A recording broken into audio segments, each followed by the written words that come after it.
The IEP process at my school starts with, in the beginning of the school year, our special ed coordinator or LEA representative makes a master schedule of all of the IEP meetings for all of the students in special ed based on their expiration date.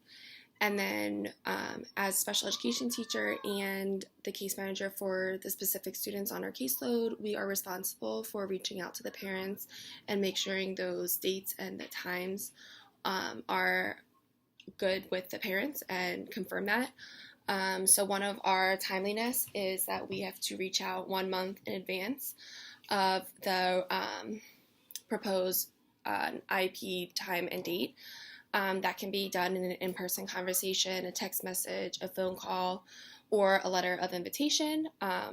Once the IEP date for the meeting is confirmed, we will add that to our schedule and let the other scheduled IEPs for that day know that this is the time that our parents want to have the IEP meeting. So 1 month in advance, we reach out.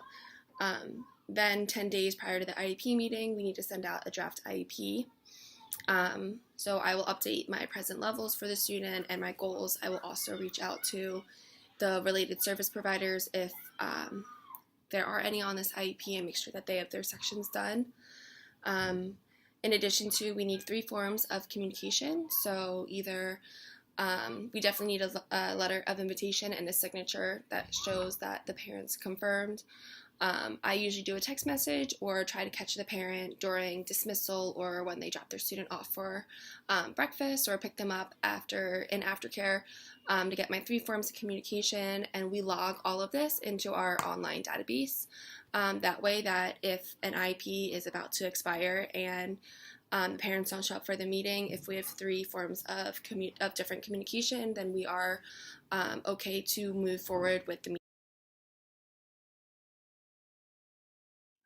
As a case manager of all my students, it's really important that our name is all over the IEP document, so we are responsible for a lot of things. Not only are we responsible for our sections of the IEP, but we're responsible for reaching out to other related service providers. Some of related service providers, like our adaptive PE teacher and our physical therapists, our audiologist, and our vision teacher, are among all different schools, so they don't just work directly at the school that I work at. So I usually will call them or email them a week or 2 before I'm about to send home the draft IEP and make sure that their sections are updated. I also send out usually an invitation, like a calendar invite via email to the members of the IEP team, so they can make sure their schedule is clear that day.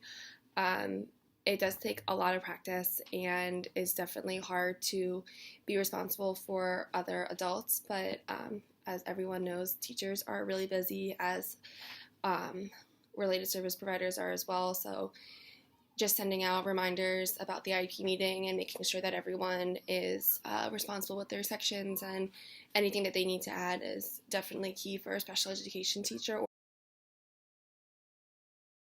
In Washington, D.C., we are evaluated based on our timeliness with our IEP meetings and getting everything in and finalizing the IEP within 3 days of the IEP meeting. So because of that, I think that definitely motivates a lot of teachers and related service providers to get everything in on time, and motivates them to reach out to parents and make sure that everyone is available for the meetings and is able to get their different stuff in on time.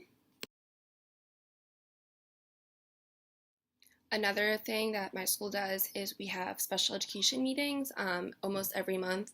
So everyone that's a resource teacher, a full-time program teacher for special education, RBCBA, social workers, psychologists, and all of our related service providers are invited to a meeting, and we just go over the scheduled IEP meetings for that month and see which ones are confirmed, which ones that have to be confirmed.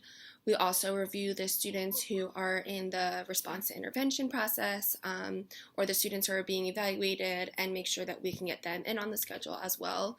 this really helps because it just gives you an overview for the month in case you forgot anything, and checks in with all the other special education service providers and teachers and case managers in the school. And we also go over like trends, if anything we see, or any problems that we need to go over with our principal.